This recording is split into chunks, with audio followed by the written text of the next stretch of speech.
I was in the doctor's waiting area when my phone buzzed. My only child, Angela, was calling. Her tone was different, detached, mechanical. "Mom, Edward and I are flying to Europe tomorrow. By the way, I've already sold your beach property and your vehicle. We required the funds. Goodbye." The line went dead. 45 years of raising her, putting her needs first, and she dismissed me like yesterday's trash. Yet I remained composed and even smiled, because my beloved daughter was unaware of something crucial. My name is Antonia Brooks. I'm 71 years old. And until that phone call, I believed I understood who my daughter had become. 6 months earlier, I became a widow. My husband, Robert, suffered a fatal heart attack during breakfast. A routine we'd maintained throughout our 45-year marriage. That particular morning, he'd prepared my coffee with cream and served toast. Like always, he'd pressed his lips to my forehead and whispered, "Good morning, my love." Those final words would echo in my mind forever. Following his passing, Angela appeared to step up. She visited 3 times weekly, organized the funeral arrangements, and joined me for grocery shopping. She even recommended a comprehensive medical examination. "Mom, you must prioritize your health now that you're living alone," she'd tell me with what I mistook for affection. Now I recognized it as strategic convenience. The coastal property had served as our refuge for decades. Robert and I purchased it when Angela turned 15, achieving it through tremendous effort and sacrifice. Each summer brought new memories. Birthdays, holidays, family gatherings. Angela brought her boyfriends, then eventually Edward. I prepared meals for everyone, handled the cleaning and laundry. This was our family ritual. Never did I imagine she'd reduce it to mere financial value. Then there was the vehicle. Robert's cherished Ford pickup. He maintained it meticulously, washing it every Sunday, changing the oil on schedule, and parking it beneath the same tree's shade. Angela understood what that truck represented to me. It held the last traces of him. His familiar scent still clung to the upholstery. After she disconnected, I remained seated on that stiff green plastic chair, surrounded by other patients. For the first time in months, tears didn't come. Something shifted within me. A clarity I hadn't experienced since Robert's passing washed over me. Because in that instant, I recalled something I'd completely overlooked. 3 days before his death, Robert handed me a manila envelope. "Antonia, store this in your dresser drawer. Should anything happen to me, open it when you're emotionally prepared." I'd tucked it away without giving it much consideration. Following the funeral, overwhelmed by grief and endless responsibilities, I simply forgot its existence. But there it remained, waiting in my home. The nurse summoned me for my appointment. The physician examined me and declared I was healthy for my age, recommending only additional rest and improved nutrition. I acknowledged his advice and smiled politely, but my thoughts were elsewhere. I was fixating on that envelope, on the coldness in Angela's voice, and how Edward likely orchestrated everything. He'd never warmed to me, always viewing me as an inconvenience. I exited the office and walked slowly toward the bus stop. I no longer possessed a vehicle, according to Angela. But while waiting, I couldn't suppress a smile. There was something almost poetic about this entire situation. My daughter assumed she'd left me destitute. What she didn't realize was that Robert, my thoughtful Robert, had always been someone who planned for contingencies. The bus arrived, and I claimed a window seat. I observed the city passing by. Houses, shops, people rushing about, each carrying their own struggles and secrets. I possessed my own secrets too. And I was about to uncover them. Upon arriving home, I headed straight to my bedroom. I opened the dresser drawer where the manila envelope rested, exactly where I'd placed it. My hands shook slightly as I retrieved it. Several documents were inside. Robert had written my name on the exterior in his precise handwriting. I sat on the bed we'd shared for so many years and inhaled deeply. Darkness was approaching outside, and the house filled with familiar shadows that no longer frightened me. I opened the envelope carefully, as though unwrapping something precious. What I discovered inside would alter everything. The envelope's contents left me breathless. Legal documents, property deeds, bank certificates, and a handwritten letter from Robert. Tears filled my eyes as I absorbed his familiar script. My dear Antonia, if you're reading this, it means I'm no longer beside you. Forgive me for withholding certain information while alive, but I wanted to shield you from financial concerns. Over the years, I invested our savings in real estate and businesses. We don't merely own the beach house. We possess 6 additional properties, including the apartment complex where Angela and Edward reside. We also hold equity in 3 companies worth more than you could imagine. You are wealthy, my love. You always were rich, but now you are officially on paper too. My hands trembled as I examined the documents. Property deeds for houses across different city neighborhoods, a downtown condominium, a small coastal motel, and indeed the 20-story apartment building housing my daughter. Robert had been the silent owner for a decade, but had structured everything through a company I'd never heard of. According to the papers, I was the sole heir of that company. Bank statements revealed accounts I never knew existed, containing figures that seemed surreal.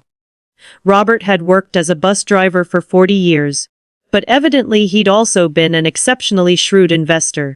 Every dollar we saved, every sacrifice we made, he'd multiplied quietly, and I'd remained completely unaware. In the letter, Robert explained he'd kept everything confidential because he didn't want me stressed about finances, or for Angela to learn our actual financial status. You know our daughter, Antonia. If she knew we had substantial wealth, her attitude would transform. I want her to love us for who we are, not what we possess. The irony was staggering.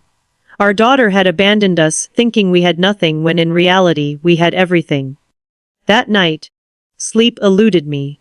I wandered through the house, touching the old furniture and the decorative items Angela had always criticized as outdated. I studied the family photographs on the wall, particularly the one showing her at 5 years old, sitting on Robert's lap, laughing. Where had that sweet child disappeared to? When had she become so callous, so manipulative? Early the following morning, the phone rang. Angela was calling again. Her voice sounded altered, gentler, but I'd already learned to distrust these shifts in demeanor. Mom, how are you?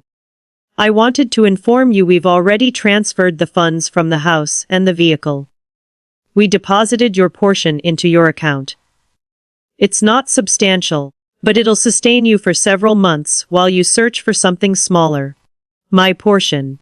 I asked, maintaining a calm voice. Yes, Mom.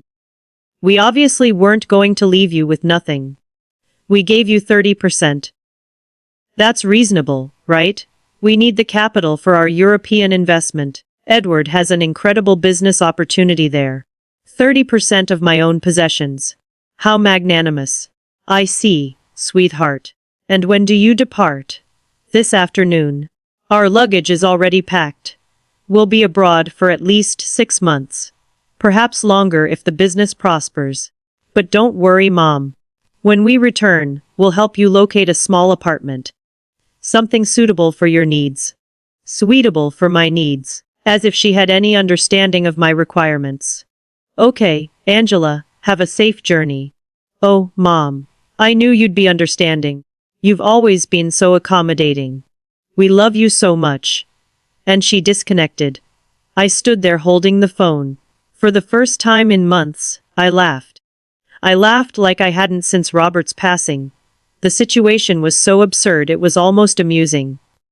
My daughter had stolen from me, evicted me from my own property, addressed me with insufferable condescension, and all to finance a European adventure that would likely end in disaster. But what troubled me most wasn't the money. It was the ease with which she discarded me.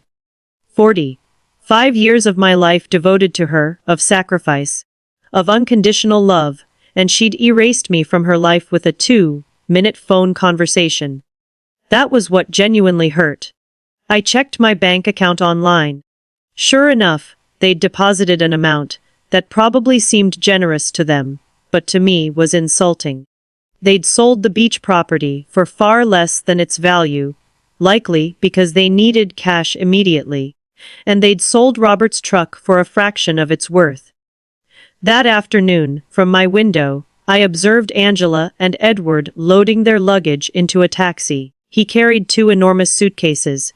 She had an expensive-looking carry-on bag. I watched them laugh, embrace, and discuss plans. They resembled 2 teenagers excited for an adventure. They never glanced toward my window, never said farewell. When the taxi departed, I sat in the kitchen with a cup of tea and Robert's documents spread across the table. I had to make certain decisions. I could contact a lawyer, reclaim my properties, and recover everything they'd taken.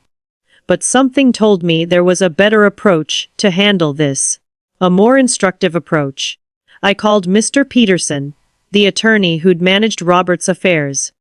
He'd attended the funeral, offered his condolences, and told me to call if I ever required assistance. Well, now I required him. Mrs. Brooks, it's good to hear from you. How are you? I'm doing well, Peterson. I need to see you urgently.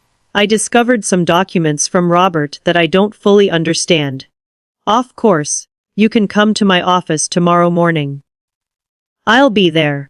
That night, for the first time in months, I slept soundly. I dreamed of Robert. He was seated in his favorite chair reading the newspaper, just like every morning. When he noticed me, he smiled and said, "It's about time, my love. It's about time you stood up for yourself." I woke with an unfamiliar feeling.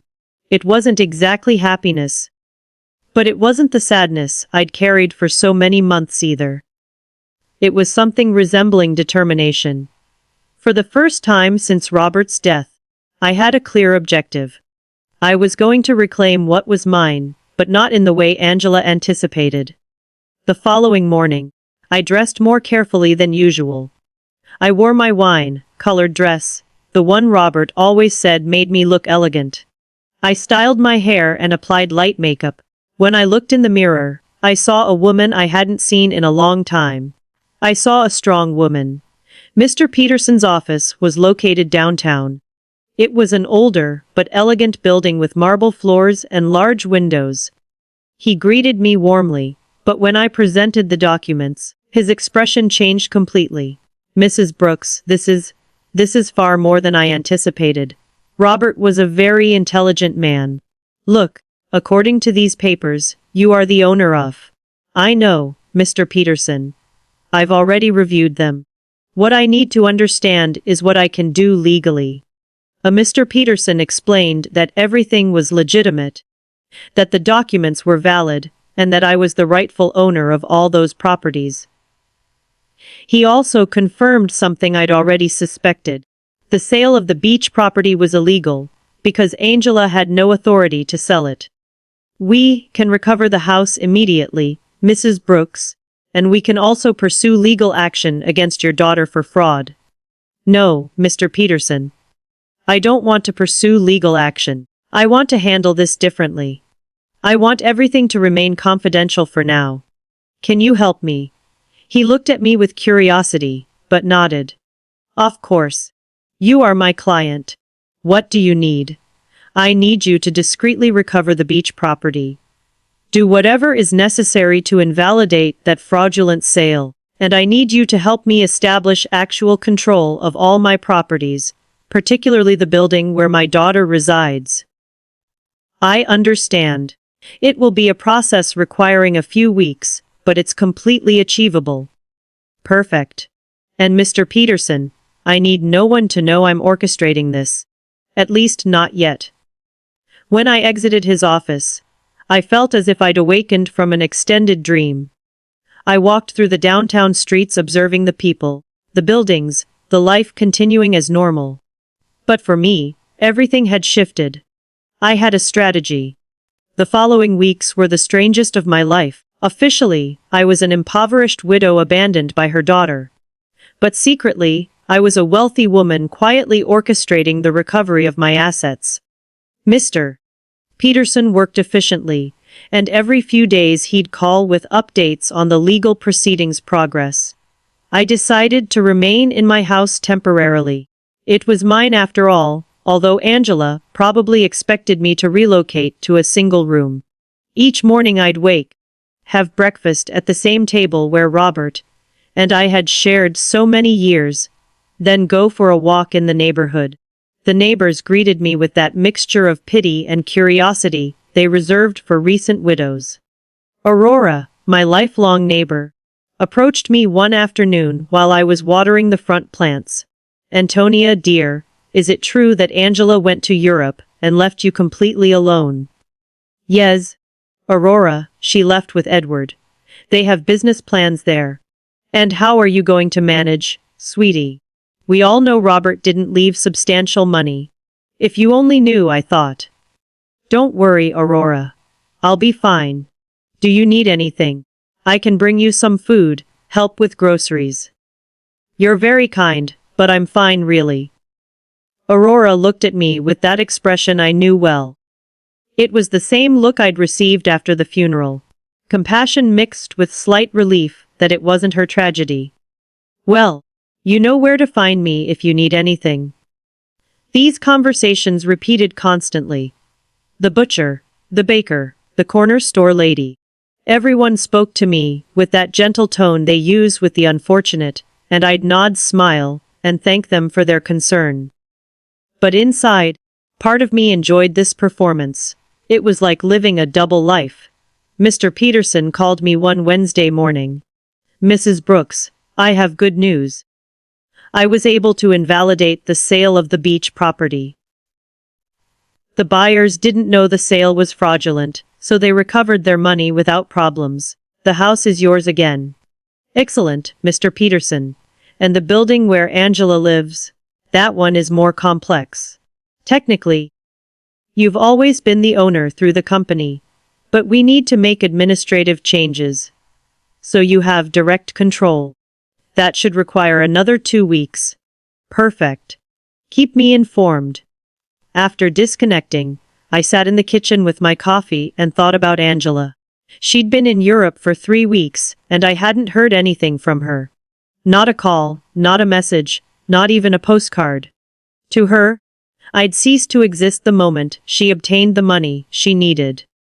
But I knew that was going to change soon. I decided to visit the beach property. I took the bus to the coast, the same route Robert and I had taken hundreds of times. The house was exactly as I remembered it. Small, painted cream, colored with a porch overlooking the ocean. The new owners had placed some potted plants on the steps, but otherwise, everything was the same. I sat on the curb across the street and looked at it for an hour. I remembered summer afternoons, when Angela was little, running on the beach and building sand castles. Robert grilling fish on the barbecue, while I prepared salads in the kitchen. Angela bringing friends, then boyfriends, then Edward. All those happy moments she'd reduced to a simple commercial transaction. An older gentleman emerged from the house and noticed me sitting there. He approached with curiosity. "Are you okay, ma'am?" "Yes, thank you. I'm just remembering. I knew the former owners." "Yes, I knew them very well. What a shame about what happened. They told us the elderly lady was very sick and needed to sell quickly. We thought it was a bargain, but it turns out the sale wasn't legal. We had to return the house." "Did you know them personally?" "No. We did everything through intermediaries. But they told us the daughter was handling everything because the mother couldn't." What a sad situation. If you only knew how sad it really was, I thought. Well, I'm glad you didn't lose your money. Yes. Fortunately, everything worked out well. Although, now we have to search for another house. We liked this one considerably. I left there with a heavy heart. It wasn't just the money that hurt. It was the ease with which Angela had lied about me. She'd fabricated a story about my illness. She'd used my supposed vulnerability to justify her actions. To her, I wasn't a person with feelings, but an obstacle that needed to be removed. That night, I called Mr. Peterson again. "Mr. Peterson, I need you to help me with something else. I want to recover Robert's truck too." "That will be more difficult, Mrs. Brooks. The truck was in your name, but your daughter had a power of attorney that allowed her to sell it." "How is that possible?" "Apparently. You signed that power of attorney several months ago, after your husband's death. Don't you remember?" There it was. The moment Angela had started planning all of this. I vaguely remembered signing some papers she'd brought to me, telling me they were to facilitate the funeral and inheritance arrangements. I'd been so consumed by grief that I signed without reading. How naive I'd been. "I understand, Mr. Peterson. Is there any way to recover it?" "We can try, but it will be more complicated.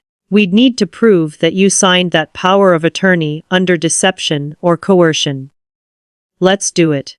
I want to recover everything they took from me." Over the next few weeks, I developed an unusual routine. In the mornings, I was the impoverished widow everyone knew.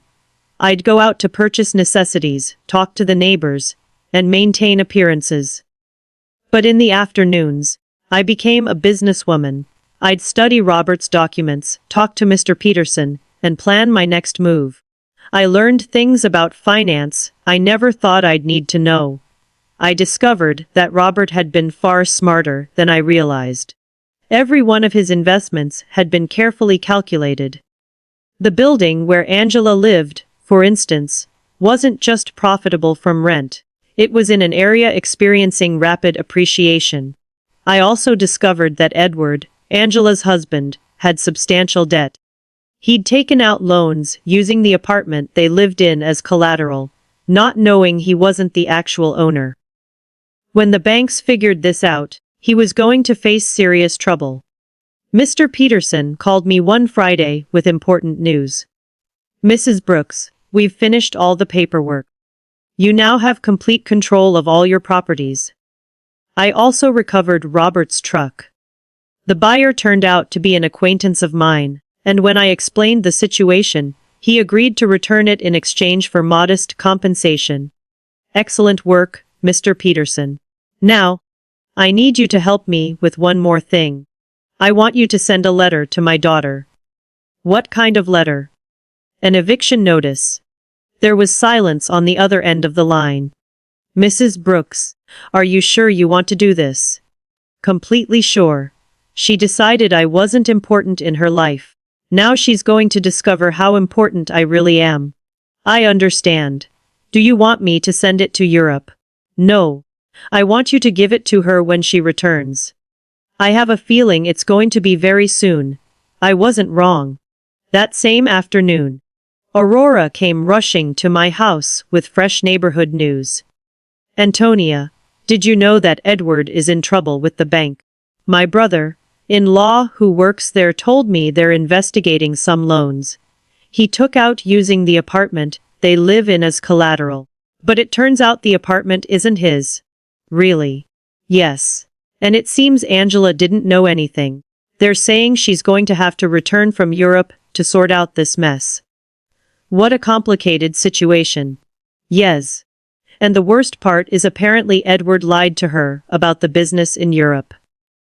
There was no business. He just wanted to escape the debts he had here. Perfect. Everything was unfolding exactly as I'd expected. Angela had trusted Edward, had sacrificed her relationship with me for him, and now she was discovering he wasn't the man she thought he was. That night, I sat on the porch with a cup of tea and looked at the stars. Robert used to say that the stars were the souls of people who'd lived a full life, watching over their families from the sky. If that was true, then he was up there, watching his plan unfold perfectly. "Thank you, my love," I said to the sky. "Thank you for taking care of me even after your death." The next day, Mr. Peterson called me early. Mrs. Brooks, I have some news. Your daughter just arrived in the country. She's at the airport alone. Alone, yes. Apparently, Edward stayed in Europe. There are rumors they had a significant fight. I see. Did you send the letter? I'm going to send it today. She should receive it tomorrow. I hung up the phone and stood there in the kitchen, feeling a mixture of nervousness and anticipation. After so many weeks of silent planning, the moment for the first real move had finally arrived. Angela was about to discover that her mother was not the defenseless victim she believed. Angela arrived at her apartment on Tuesday night. I knew this because Aurora, who seemed to have informants throughout the neighborhood, came to tell me the next day. Antonia, your daughter came back last night. I saw her enter with one suitcase, but she looked terrible. Pale, with dark circles under her eyes, as if she'd been crying the whole flight. Alone. Completely alone. And something strange, Antonia. When the doorman asked her for the keys, she didn't have them. She had to ask the superintendent to let her in with the emergency copy. Interesting. Edward had the keys, which meant he'd probably decided not to return. Or maybe Angela had discovered something about him and had fled. In any case, my daughter was back, and very soon she'd receive my little welcome gift. Mr. Peterson called me that same afternoon. Mrs. Brooks, the letter was delivered an hour ago. The doorman confirmed that your daughter received it in person. Perfect. How long did we give her? 30 days to vacate the apartment as per legal standards. But Mrs. Brooks, are you sure you want to do this? She is your daughter after all. Mr. Peterson, my daughter evicted me from my own house with a 2-minute phone call. She sold my possessions without asking. She treated me like garbage. Now she's going to learn that actions have consequences. I understand. I just wanted to make sure you'd considered all the implications. I have considered them, Mr. Peterson. All of them. That night, I couldn't sleep. I stayed awake imagining Angela's face when she read the letter. The initial confusion, then the disbelief, then the panic. She'd probably think it was a mistake. That someone was trying to scam her. But when she called to verify, she discovered that everything was completely legal. The next day, as if she'd been waiting for my call, the phone rang at 8 in the morning. It was Angela, and her voice sounded desperate. Mom. Mom, I need to talk to you urgently. Good morning, honey. How was Europe? Mom, I don't have time for that right now. I received a very strange letter yesterday. It says I have to vacate my apartment in 30 days. It must be a mistake, right? Do you know anything about this? An eviction notice. How strange. From whom? From a company I've never heard of. It's called, wait, let me find the letter. Robert Investments, Inc. Do you know this company? Robert had used his own name for the company. How poetic. No, honey. I've never heard that name. Are you sure the letter is legitimate? That's what I want to find out. Mom, I need you to help me. I don't know what to do. Edward left me in Europe. He ran off with another woman, and now I come back to this. I don't understand what's happening. There was the confirmation. Edward had abandoned her. Probably when the money ran out, or when he realized the legal problems at home were more serious than he thought. Poor Angela. She'd sacrificed her family for a worthless man. I'm so sorry, honey. Where are you now? I'm in the apartment, but I don't know for how long. Mom, can I come see you? I need to. I need to talk to someone. I don't have anyone else. The irony was perfect. Now that she was left without the man for whom she'd abandoned me, she remembered she had a mother. Of course, honey. Come over whenever you want. I'm on my way. I hung up the phone and looked at myself in the mirror. I had to be perfect for this performance. I put on my most conservative gray dress, tied my hair in a simple bun, and practiced my expression of a worried but resigned mother. When Angela arrived, She'd see exactly what she expected to see. A poor, vulnerable widow who'd been abandoned by her own daughter. Angela arrived an hour later. When I opened the door, I was surprised at how terrible she looked. She'd lost weight, had deep circles under her eyes, and her expensive clothes looked wrinkled and unkempt. Her eyes were red from crying. "Mom," she said, and for a moment I thought she was going to hug me, but she stopped as if she suddenly remembered how things had ended between us. "Come in, honey. Do you want some coffee?" "Yes. Please." We sat in the kitchen at the same table where I'd read Robert's documents weeks ago. Angela looked small in that chair, lost, just like when she was a child, and came to tell me about her school problems. "Mom, I'm so sorry for the way I left. I know I didn't treat you well." "It's in the past, honey." "No, it's not. I treated you badly. I said horrible things, and now," her voice broke, "now I have no one." "What happened with Edward?" "He left with a 25-year-old hotel waitress in Paris. It turns out there was never any business in Europe. It was all a lie. He just wanted to escape the debts he had here and use the money from the sale of your house to fund his adventure." "All the debts?" "Yes, Mom. So many debts. It seems he'd been taking out loans for years, using the apartment we lived in as collateral.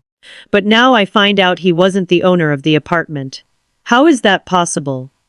Here was my opportunity. "I don't know, honey. Property matters are very complicated. The problem is that now the banks are coming after me for his debts. They say since we were married, I'm also responsible.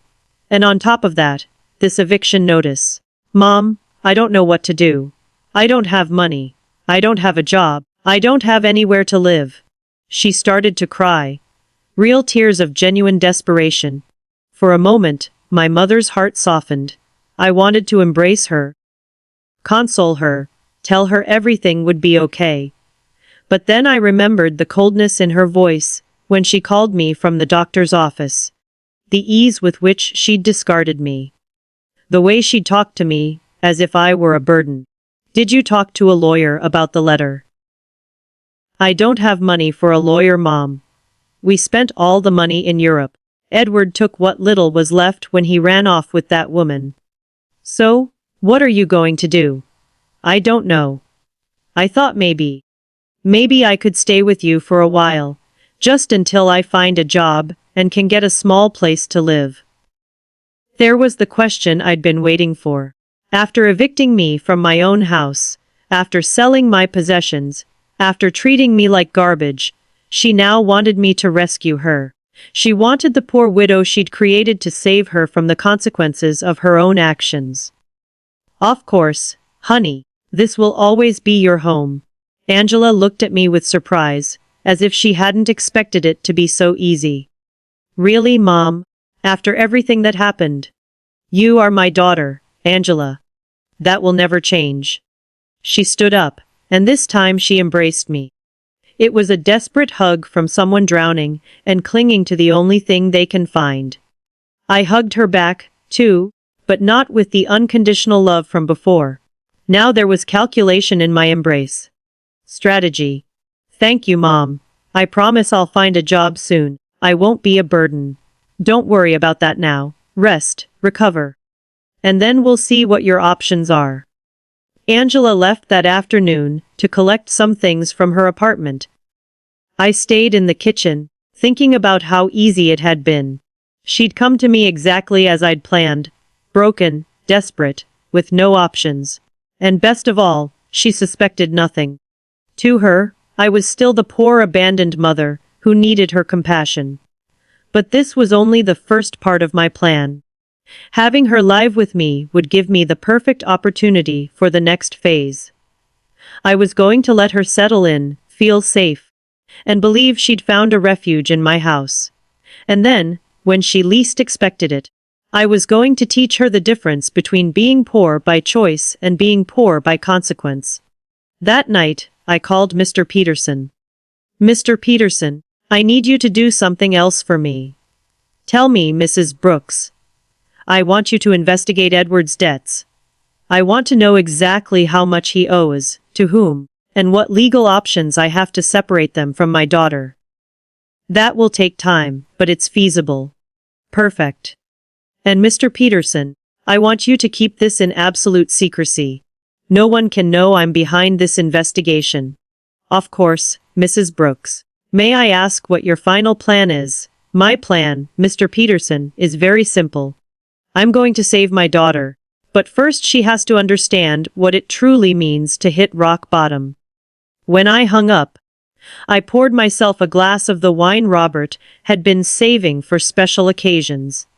It had been a long time since I'd had a special occasion like this one. The game had begun, and for the first time in months, I held all the winning cards. Angela moved into my house the next day. She arrived with 2 suitcases and a cardboard box. All that was left of her previous life. I watched her unpack in her old room.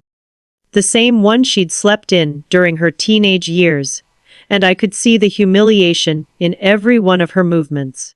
She'd gone from living in a luxury condominium to taking refuge in her childhood bedroom. "Mom, I found this in the apartment," she said, showing me a manila envelope. It was among Edward's things.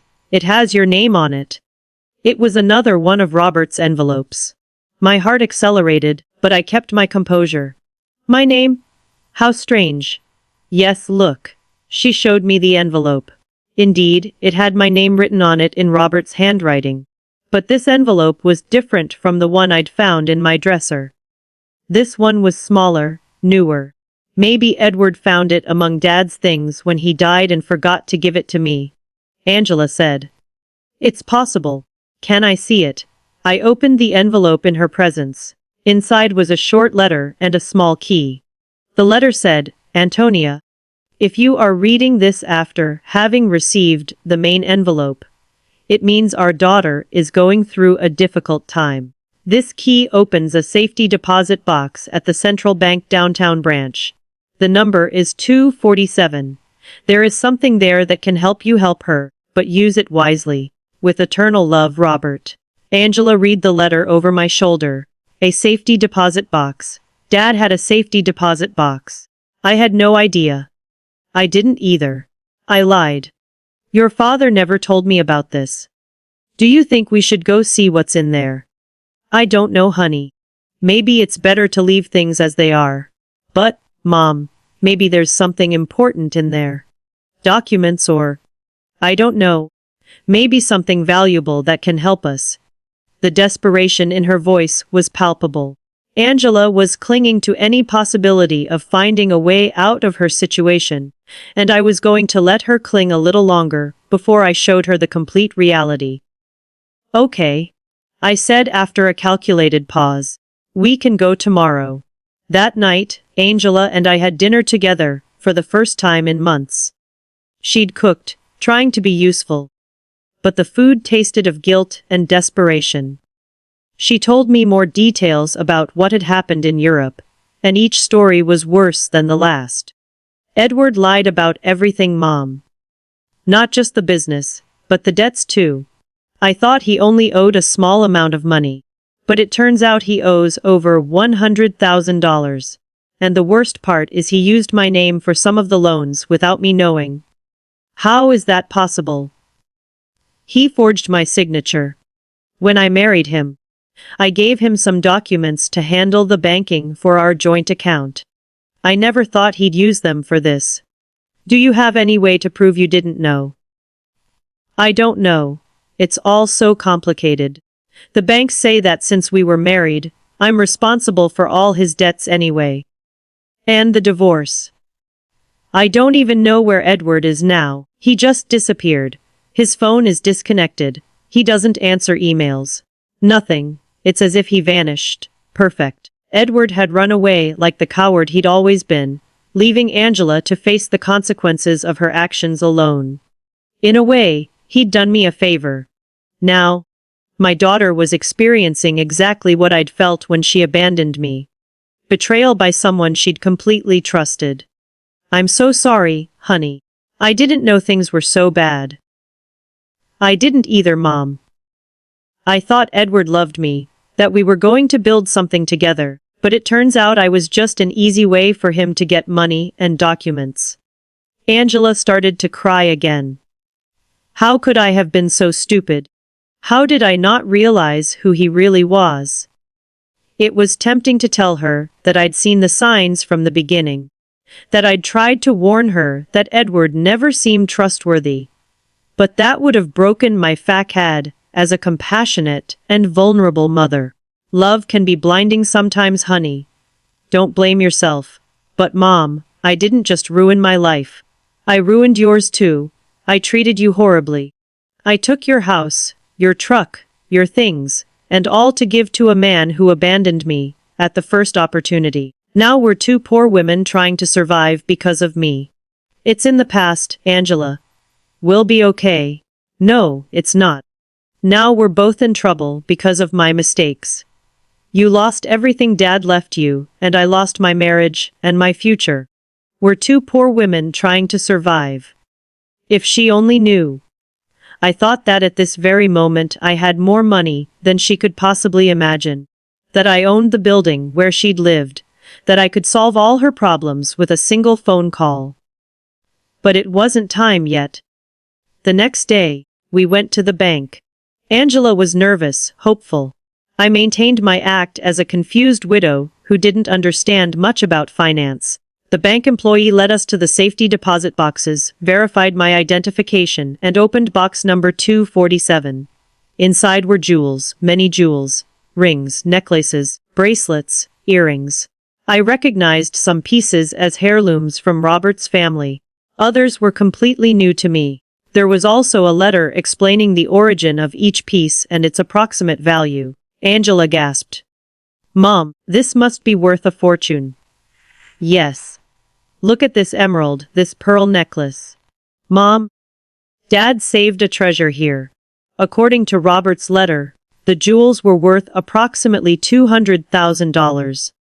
It was a significant amount, but it was nothing compared to the rest of my assets.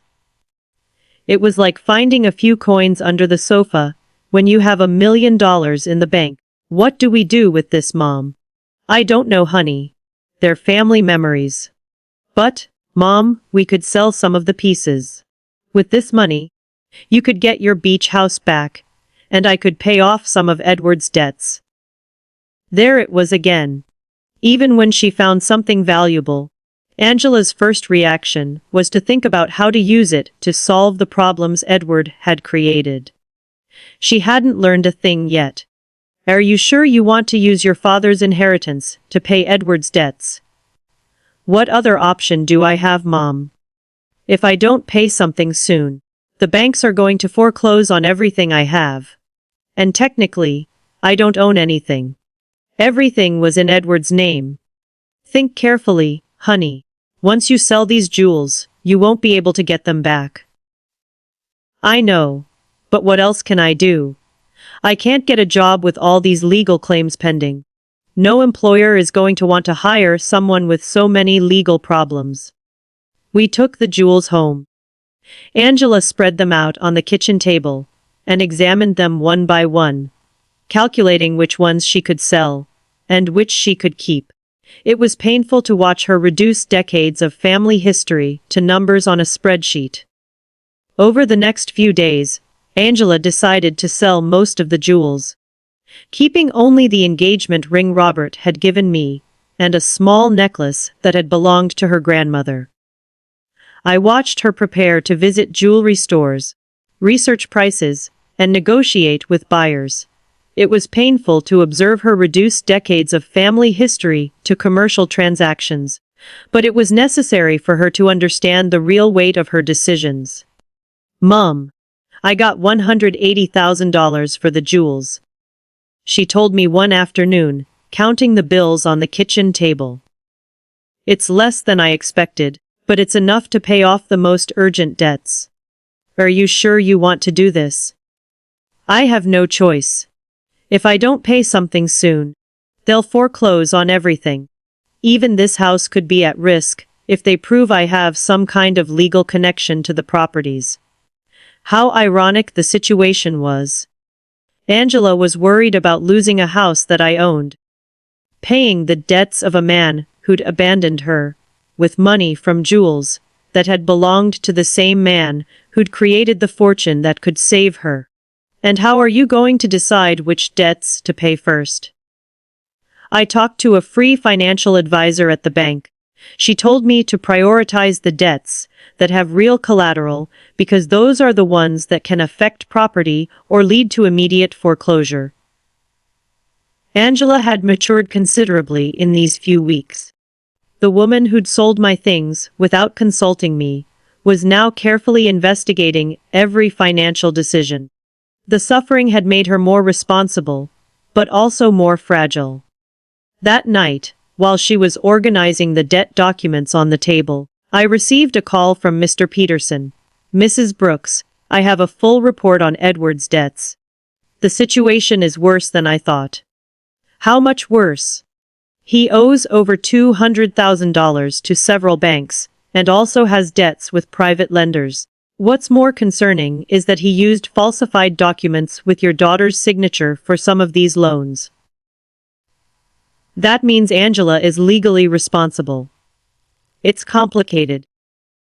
If we can prove she didn't know, we might be able to get her out of some of the debts. But it's going to be a long and expensive process." "How expensive?" "For a good lawyer specializing in these types of cases, probably $50,000. And there's no guarantee of success." "I understand. And what if she just pays the debts?" "If she has the money, that would be the fastest solution. But I doubt she has access to that amount."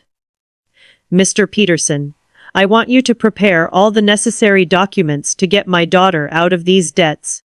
But don't tell her anything yet. You're going to pay, Mrs. Brooks. I'm going to do whatever is necessary to protect my daughter.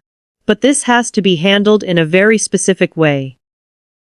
When I hung up, I found Angela in the living room, looking at the jewels with a sad expression. She looked lost, like a child who'd broken her favorite toy and didn't know how to fix it. "What are you thinking about, honey?" "About Dad. About how disappointed he would be in me if he could see what I did with my life." "Your father loved you very much, Angela. He would understand." "No, Mom. He taught me to be responsible, to value family, not to be selfish. And I did the exact opposite. I abandoned my mother for a man who turned out to be a liar. I sold my family's memories for money. I ruined everything he built." For the first time since she'd returned, I heard genuine regret in her voice. It wasn't just lamenting the consequences of her actions, but a true acknowledgement that she'd done something morally wrong. "People make mistakes, honey. The important thing is to learn from them." "But how do I learn from this, Mom? How do I fix the damage I've done?" There was the question I'd been waiting for. Angela was finally ready to face the truth about her actions and their consequences. But it wasn't yet time to reveal my final card. First, I had to let her hit rock bottom completely. A few days later, while Angela was organizing the payments to creditors, I received another call from Mr. Peterson. "Mrs. Brooks, I have important news. We managed to locate Edward." "Where is he?" "In Paris, just as your daughter suspected. But here's the interesting part. He's trying to get French residency through a fraudulent marriage with that young woman your daughter mentioned." "A fraudulent marriage?" "Yes. Apparently. The girl needs papers, and he needs a way to stay in Europe without being deported.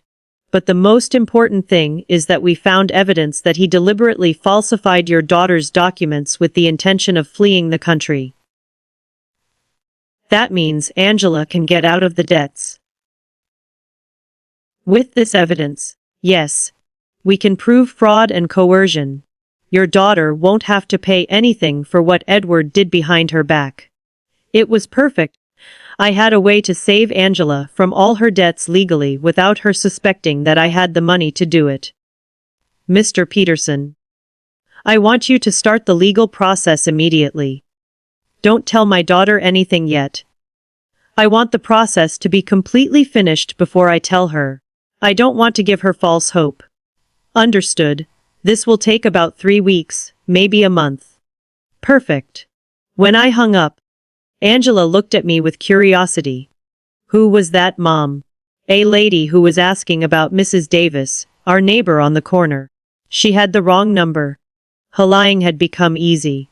Every day that passed, I felt more comfortable with this double life I was leading. On one hand, I was the poor, abandoned mother Angela believed me to be. On the other, I was a wealthy woman silently orchestrating my daughter's salvation and education.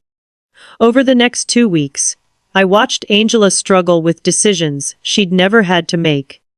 How to stretch money for food, how to negotiate with creditors, how to look for a job when your credit history is ruined. It was a cruel but necessary education. Mom, I went to 3 job interviews today, she told me one evening, coming home with swollen feet and a tired face. 2 of them told me they can't hire me because of the pending legal problems. The third one offered me a part-time job cleaning offices at night. Are you going to take it? I have no choice. It pays very little. But it's better than nothing, and I can work at night, so I can keep looking for something better during the day. Seeing my daughter, who'd lived a comfortable life for over 40 years, preparing to clean offices at night, broke my heart. But it also filled me with pride. She was finally facing reality without expecting someone else to solve her problems. Are you sure you can handle so much physical work? I'll have to learn. I can't keep being a burden to you, Mom. It's bad enough that you're letting me live here for free. This is your home, Angela. No, Mom. This is your home and I'm here because of your generosity, but I'm not going to take advantage of it forever. One night, while Angela was on her first cleaning shift, Aurora came to visit. She sat in the kitchen with me, drinking tea, and looking at the family photos on the walls. Antonia, I have to ask you something. Did you know Angela was going to come back in these conditions? What do you mean? Well, when she left, she seemed so sure of herself, so arrogant. She talked about the great life she was going to have in Europe, about how successful Edward was. And now she's back, completely broken, working a cleaning job, living with you again. Life takes many turns, Aurora. Yes, but there's something else. I've been watching Angela these days, and she looks different. Not just sad, but humble. As if she learned something important. Aurora had always been very perceptive. What do you think she learned? I think she learned the value of the things she'd taken for granted. Like having a mother who loves her unconditionally. Maybe. Aurora, can I tell you something? When Angela left and treated you so badly, many of us thought you would never forgive her. But here you are taking care of her again, giving her a home when she has nowhere to go. She's my daughter. Aurora. Yes, but not every mother would do what you're doing. Especially after being treated the way you were treated. If Aurora only knew the complete truth, that I had the power to solve all of Angela's problems, but was choosing to let her suffer a little longer, so she would learn the full lesson. Do you think I'm doing the right thing? I think you're doing what a good mother would do, but I also think Angela needs to fully understand what she lost when she abandoned you. What do you mean? I think she needs to value you, not just as the mother who rescues her when she's in trouble, but as the strong woman who built a stable life for 45 years.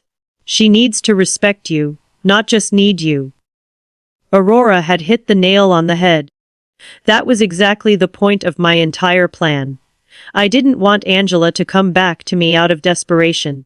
I wanted her to come back out of genuine respect and mature love. And how do you think that can happen? I think it's already happening. I've seen her these past few days, Antonia. The way she talks to you now is completely different. She's no longer the daughter who gives you orders or treats you like a burden. Now she's a grown woman who is genuinely grateful to have a mother like you. That night, when Angela returned from her job, I saw her arrive tired, but with a new dignity. She'd earned those few dollars with her own effort, and that meant something to her. How was your first day? Hard, but not as bad as I thought. The other ladies who work there helped me a lot. One of them, Mrs. Johnson, taught me tricks to clean more efficiently. Mrs. Johnson. Yes, she's 60 years old and has been cleaning offices for 20 years. She told me she started after her husband left her with 3 small children. She says it's not the job she dreamed of, but that it gave her independence and dignity. She sounds like a wise woman. She is. She said something that made me think a lot. She told me there are 2 types of people who end up doing this job. The ones who are there because they never had opportunities, and the ones who are there because they ruined the opportunities they did have. She asked me which group I was in. And what did you tell her? I told her the truth. That I had all the opportunities in the world, a family that loved me, a stable home, an inheritance, and that I ruined it all by following a worthless man. What did she say? She laughed and said, "Well, honey, then at least you know exactly why you're here. That puts you 1 step ahead of most people." Angela poured herself a glass of water and sat with me at the table. Mom, I want you to know something. These past few weeks have been the hardest of my life, but also the most important. Why? Because I finally understand what really matters. It's not money. It's not living in the most luxurious apartment. It's not impressing people. It's having people who genuinely love you, who are there when everything falls apart. Angela. No. Let me finish. You have every right to hate me for what I did to you. I abandoned you when you needed me most. I took everything Dad left you. I treated you as if you were a nuisance. And now I'm here again, expecting you to forgive me and take care of me. I already forgave you, honey. But I haven't forgiven myself. And I won't until I prove that I've truly changed, that I've learned from my mistakes. Mr. Peterson called me the next morning. Mrs. Brooks, I have excellent news. The legal process is almost complete. We can get your daughter out of all of Edward's debts. It was time. After weeks of watching Angela struggle, work, and reflect on her mistakes, the moment had finally arrived to show her that she'd never been alone, that she'd always had someone quietly watching over her. Mr. Peterson, I want you to organize a meeting.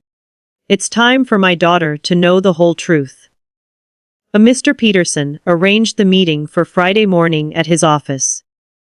I told Angela that I'd made an appointment with a lawyer who could help her with her legal problems, but I didn't explain the details. She agreed to come, although she was nervous about the cost of the consultation. Mom, I don't have money to pay a lawyer. I barely have enough to cover basic expenses. Don't worry about that now, honey. Let's just hear what he has to say. We arrived at Mr. Peterson's office on time. Angela had dressed in her best clothes, which now looked slightly large on her thinner body. She was nervous, wringing her hands, expecting another piece of bad news on her endless list of problems. Mr. Peterson greeted us with his usual professional smile. Mrs. Brooks, Miss Brooks, thank you for coming. Thank you for seeing us, Angela replied. Although I should warn you that my financial situation is very complicated and I probably can't afford high fees. That's exactly what we're going to talk about. Mr. Peterson said, exchanging a look with me. But first, I need you to review these documents. Mr. Peterson handed Angela a thick folder. She opened it and began to read, her expression gradually changing from confusion to surprise. I don't understand. These documents say that Edward forged my signature, that there is evidence of fraud, that I am not responsible for the debts. That's right. We have been investigating your case for the past few weeks. We found enough evidence to prove that you were a victim of identity fraud. But how is that possible? Who paid for this investigation? I don't have money for this. Mr. Peterson looked at me. It was my moment. Angela, there's something I need to tell you. What, Mom? I took a deep breath. After weeks of acting, I was finally going to reveal the truth. Your father left me more than you knew. Much more. What do you mean? Mr. Peterson. Show her the other documents. Mr. Peterson took out a second folder and handed it to Angela. This time, the documents were the property deeds, the bank statements, the investment certificates, the entire fortune Robert had built in secret. Angela read in silence for several minutes. Her face went through a complete range of emotions: confusion, disbelief, shock, and finally comprehension. Mom, this says you are the owner of the building where I lived. Wes.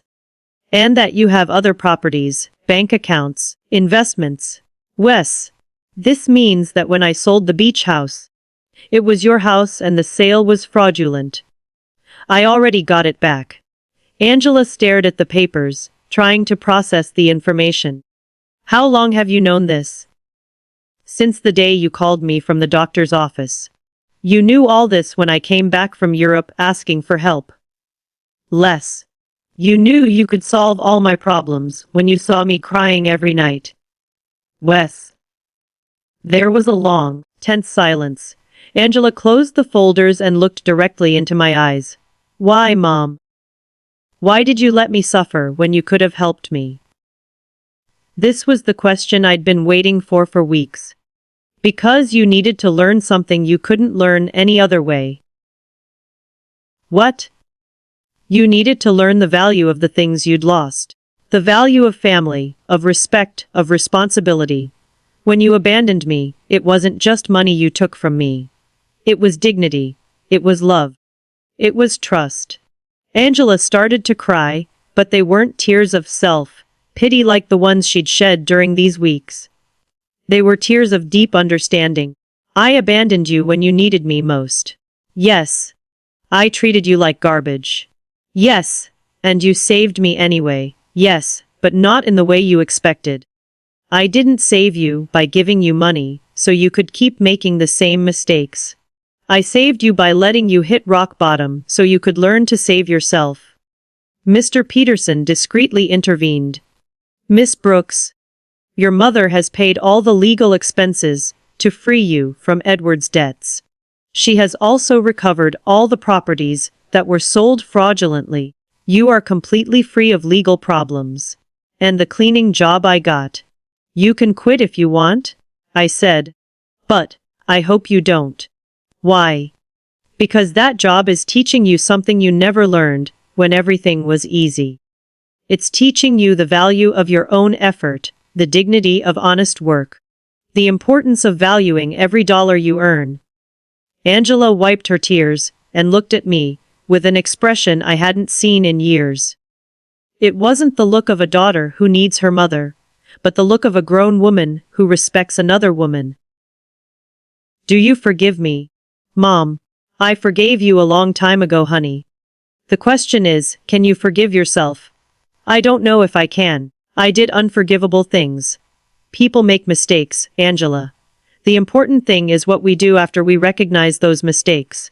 Miss stirred. Peterson left us alone in his office for a few minutes. Angela and I sat in silence, processing everything that had happened. Mom, I want you to know something. Even if you didn't have all this money, even if you were really the poor widow, I thought you were, I would have learned the same lesson. What lesson? That there is nothing more valuable than having someone who loves you unconditionally. During these past few weeks, the only thing that kept me sane was knowing I had a home with you. That no matter how much I'd ruined my life, you were still my mother.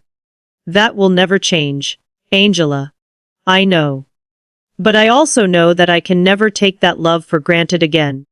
I have to earn it every day with respect, with gratitude, with actions, not just words. We left Mr. Peterson's office with a completely new relationship. We were no longer mother and daughter united by blood and habit. We were two grown women who'd chosen each other, after going through the most difficult test imaginable. The following weeks were about rebuilding, but not the kind Angela expected. Even though she now knew I had enough resources to solve all her problems, she decided to keep her night cleaning job. "Mom, I need to finish what I started," she told me one afternoon, as she was getting ready for work. "I can't just go back to a comfortable life as if nothing happened." "Are you sure? You don't have to punish yourself forever." "It's not a punishment. It's a way of remembering who I was, and who I want to be now." I watched her put on her work uniform. Something unthinkable a few months ago, when she lived in the luxury condominium with Edward. But there was something different in her posture. In the way she moved. She was no longer the broken woman who'd arrived crying at my door. She was someone who'd found dignity in honest work. Aurora came to visit me that afternoon, as she'd done every few days since Angela had returned. "Antonia, there are some very strange rumors going around the neighborhood." "What kind of rumors?" "People are saying that you're not as poor as we all thought. Someone saw Angela leaving a very elegant lawyer's office downtown, and then they saw her paying off all her debts at the bank." "People talk a lot." "Aurora." "Yes, but they're also saying you got your beach house back, and that somehow you managed to solve all of Angela's legal problems. That costs a lot of money, Antonia." Aurora knew me too well to fool her for long. "What do you want to know exactly?" "I want to know if my friend of 40 years has been lying to me about her situation." I poured myself a cup of tea and sat across from her. It was time to be honest with someone else. "Robert left me more than anyone knew, Aurora." "Much more." "How much more?" "Enough so that Angela and I never have to worry about money again." Aurora was silent for a moment, processing the information. "And why did you pretend to be poor all these months?" "Because I needed Angela to learn something. She couldn't learn any other way." I told her the whole story.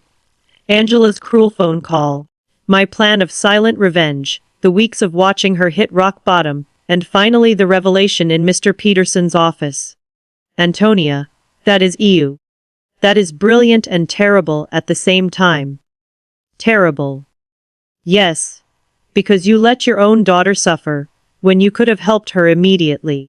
But also brilliant because I understand why you did it." "You do." "Yes. Angela needed to learn the value of the things she'd lost. If you had simply given her money to solve her problems, she would have learned that there's always someone who will rescue her from the consequences of her bad decisions." "Exactly. But Antonia, didn't it hurt you to see her suffer? Every day. Every night, I saw her crying. Every morning, I saw her get up to go to work tired and defeated. But I knew that if I rescued her too soon, she wouldn't have learned the full lesson." "And do you think she learned it?" "Look for yourself. Angela knows that she now has access to enough money to live comfortably. But she chose to keep her job. She knows she can move to a better place. But she decided to stay here with me. She knows she doesn't have to worry about the debts, but she's using her own savings to help other women in similar situations. She's helping other women." "Yes. She became friends with the ladies she works with, and is using some of the money she earned cleaning offices to help a coworker who's having trouble paying for her son's daycare." Aurora smiled. "That's not the Angela who went to Europe. No, she's not. This Angela understands that money is a tool, not a goal. She understands that dignity comes from work and respect, not from material possessions." That night, when Angela returned from work, she found me reading in the living room. "Mom, I have to tell you something. Today Mrs. Johnson asked me if I was the daughter of the rich lady from the north side of town." "What did you tell her?" "I said yes. That you have enough money for me not to have to work, And do you know what she asked me next? What? She asked me why I was still working. So I explained that it was because I need to prove to myself that I can stand on my own 2 feet. And what did she say? She laughed and said, "Honey, that's the difference between being rich and acting rich. Your mom taught you how to be truly rich. Mrs. Johnson is very wise. She is. And she made me understand something important. It's not about the money you have, but about how you use it and how you relate to it." Angela sat down with me on the sofa. "Mom, I want you to know that I've made a decision. I'm going to keep living here with you, but not as a daughter who has come back home to her parents. I want to stay here as a grown woman who chooses to share her life with her mother." What's the difference? The difference is that I'm going to pay my share of the expenses. I'm going to contribute to the upkeep of the house, and I'm going to treat this relationship as a partnership between two independent women who love and respect each other. Angela, you don't need to. Yes, I do. Mom, I need our relationship to be different from what it was before. Before, I was a daughter who took her mother's love and care for granted. Now I want to be a grown woman who values and takes care of the most important relationship in her life. And your job. I'm going to keep working. But not necessarily cleaning offices forever. I want to go back to school. I want to prepare myself to do something more meaningful with my life. But I want to do it step by step, earning every opportunity. Do you have any idea what you want to study? Yes, I want to study social work. These past few weeks have taught me how many people are going through difficult situations without having anyone to support them. I want to use the resources we have to help other women who are going through what I went through. It was perfect. Angela had not only learned to value what she had, but she'd found a way to use her experience for something constructive. And what about Edward? Mr. Peterson told me he was arrested in France for the fraudulent marriage. He's going to be deported soon. But honestly, Mom, I don't care anymore. That part of my life is over. You don't feel any resentment? No. Edward did me a favor without even knowing it. If he hadn't abandoned and betrayed me, I never would have hit rock bottom. And if I had never hit rock bottom, I never would have learned to truly value what I have. That night, for the first time in months, I went to bed completely at peace. My plan had worked perfectly. Angela had not only learned the lessons she needed to learn, but she'd emerged from the experience as a stronger, wiser, and more compassionate person. Robert would have been so proud. 6 months later, our life had found a new balance that neither of us could have imagined before. Angela finished her social work studies with excellent grades, and I decided to use some of my resources to establish a foundation to help women in situations of domestic violence and financial abandonment. Mom. The letter from the university arrived. Angela said one morning, coming into the kitchen with an envelope in her hands. I was accepted into the master's program. I start next semester. But Mom, I want you to know I'm going to pay for it with my own savings. I've been saving money from my job at the city. The salary wasn't high, but she'd learned to live with the essentials and to value every dollar she earned. Are you sure? We can easily afford the master's program.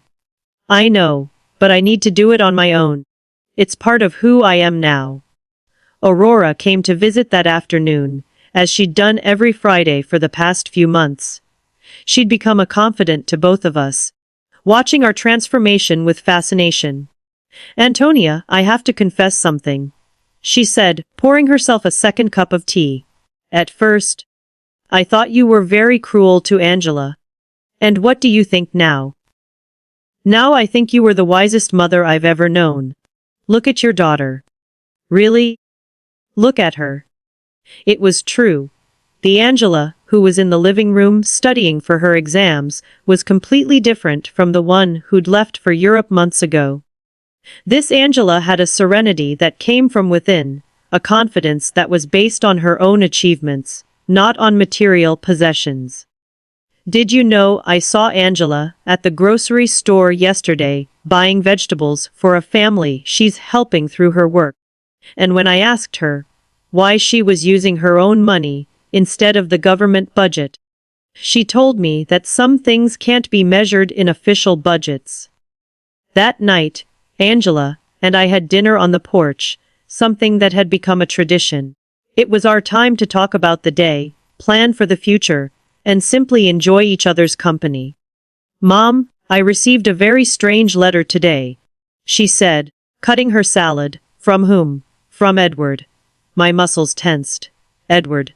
He wrote to you. From where?" "From prison in France. Apparently, he was sentenced to 2 years for marriage fraud. In the letter, he says he regrets everything he did and wants to ask for my forgiveness. And how do you feel about it?" "Honestly, I don't feel anything. No anger, no sadness, no desire for revenge. It's as if that part of my life happened decades ago, not months ago." "Are you going to write back?" "No. Not because I hate him, but because there's nothing to say. That Angela who married him no longer exists. This Angela has nothing to discuss with him." I was impressed by the maturity in her voice.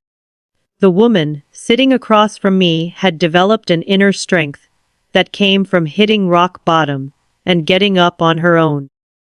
"Do you know what this whole experience taught me, Mom?" "What?" "That true love isn't the one that tells you what you want to hear. True love is the one that teaches you what you need to learn, even when it hurts. It's a difficult lesson to learn, but it's a necessary one." Edward told me what I wanted to hear. He made me feel special. He convinced me that I deserved a life of luxury without effort. "You taught me that true wealth comes from hard work, respect, and genuine relationships." That night, after Angela went to her room to study, I sat on the porch alone, looking at the stars and thinking about Robert. I'd promised him I would take care of our daughter. And I finally felt I'd fulfilled that promise in the right way. I hadn't taken care of her by giving her money when she needed it. I'd taken care of her by teaching her to take care of herself. I hadn't saved her by solving her problems. I'd saved her by allowing her to learn to solve them on her own. The next day was Sunday, and we'd planned to visit the beach house together, for the first time since I'd gotten it back. Angela hadn't wanted to go before, saying she needed time to process everything that had happened. "Are you ready?" I asked her as we got into the truck. "I think so." The trip was silent but comfortable. When we arrived, Angela stood for a moment in the truck, looking at the house where we'd spent so many family summers. "It looks exactly the same," she said finally. "Some things don't change, but others do. I am not the same person who sold this house." We went in together. The house was clean and tidy, exactly as Robert and I had kept it for years. Angela walked through each room, touching the furniture and looking at the family photos that hung on the walls. "Mom, I want to apologize." "You already apologized, honey."